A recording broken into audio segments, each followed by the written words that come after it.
नमस्कार. श्री स्वामी समर्थ. मी वर्षा स्वागत करते तुमचं माझ्या यूट्यूब चॅनलमध्ये आजच्या नवीन व्हिडिओला.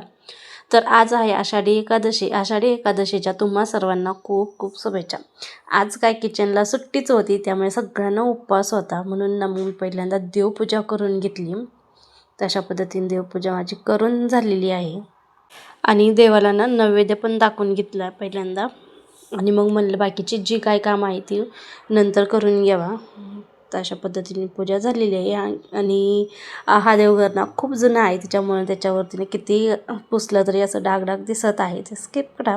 आणि मग देवपूजा झाली, झाडून वगैरे काढलं घर. आणि मग ना आता म्हटलं फरची पुसून घ्यावा. आणि आज ना मला गावात चलत जायचं होतं, थोडासा वेळ होता, त्याच्यामुळे म्हटलं पटकन फरच्या वगैरे पुसून घ्यावा. सकाळ सकाळ कामे केली ना मग पटकन उरकतं. आणि आज ना एवढं छान ऊन पडलेलं होतं ना, असं वाटत होतं की पाऊस गायबच झाला. आणि मग ना फरच्यापासून झाल्या, गायांना पाणी पाजलं. आणि मग आता आम्ही गावामध्ये निघालेलो आहोत.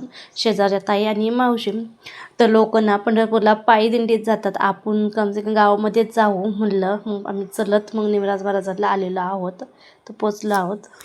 आणि मंदिरात गेलं, कोणत्याही देवाच्या मंदिरात जर गेलं एकदम पॉझिटिव्ह अशी थीम येते आणि खूप असं प्रसन्न वाटतं आणि छान वाटतं. तर पाया वगैरे पडलो आम्ही. आणि आता मी घरी निघालो. जाताना आम्ही चलत गेलो आणि येताना ना आम्ही गाडीवरती आलो. तर तुम्हाला कसा वाटला व्हिडिओ नक्की कमेंट करून सांगा. चॅनलवरती न सगळ्यांना सबस्क्राईब करा. तुमच्याकडे पाऊस आहे का नक्की मला कमेंट करून सांगा. मग घरी आल्यावरती ना मग रताळे आणि बटाटे एकत्र उकडायला शेगडीवरती ठेवली. रात्री साबुदाणा भिजायला घालून ठेवलेला होता. आता खिचडी करायची होती. सकाळ धरून किचनमध्ये एंट्रीसुद्धा नव्हती केली. किचन पुसून काढला होता. खिचडी वगैरे काहीच बनवलं नव्हतं. मी चलत गेलते आणि पिऊ सिद्धी वरद ही ना गाडीवरती गेली होती. त्याच्यामुळे आणि यांची ना सुट्टी असते ना अशी रुसाफुगी चालूच असते. सायकलवरून रोज यांची भांडणं, कोणत्या ना कोणत्या सायकलवरून, टी व्हीवर, रिमोटवरून, नाही तर कशावरून सुद्धा. माझं हिने ते घेतलं ते चालूच आहे. अशी गोड गोड भांडणं, रुसाफुगी. तुमच्या घरी पण आहे का नक्की कमेंट करून सांगा. असं वाटतं सुट्टीच नसावी वाटलं. बघा मला म्हणली गुणाकार दे बर का. तिथं मी गुणाकार दिला आणि वरती येतो पाड आहे. म्हणजे मला नाही, मला मनाने करायची. आणि वरचं बघा ती मी असं ताट ठेवलंय आणि कर म्हणलं मनाने. आता कुठं आता विचार करी ती काय किती हुशार. आणि सकाळी ना एवढं छान ऊन पडलं होतं ना. दुपारी 1:30 वाजता आम्हाला पाऊस आलेला. एवढा पाऊस आला नाही की नुसतं पाणीच पाणी केलं आणि सगळ्या असं गोठ्यामध्ये पाणी येत होतं.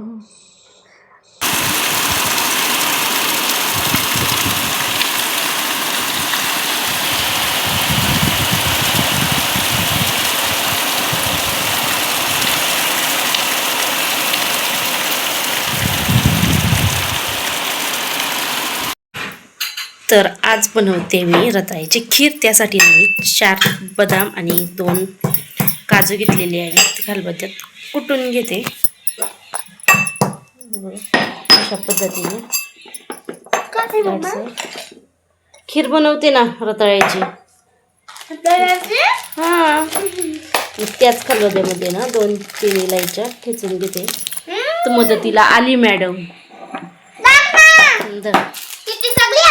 2-3 टाक. ती इलायची सुलीते तोपर्यंत मी ना रताळी उकडलेली त्याची सालं काढून घेते. तर रताळ्याची खीर बनवून तयार झालेली आहे. संध्याकाळी फक्त खीर बनवली. सकाळची खिचडी, शेंगदाण्याचं बेसन, बटाटा फ्राय बनवली होती संध्याकाळी थोडीशी. चला मग तुम्हाला कसं वाटलं नक्की कमेंट करून सांगा.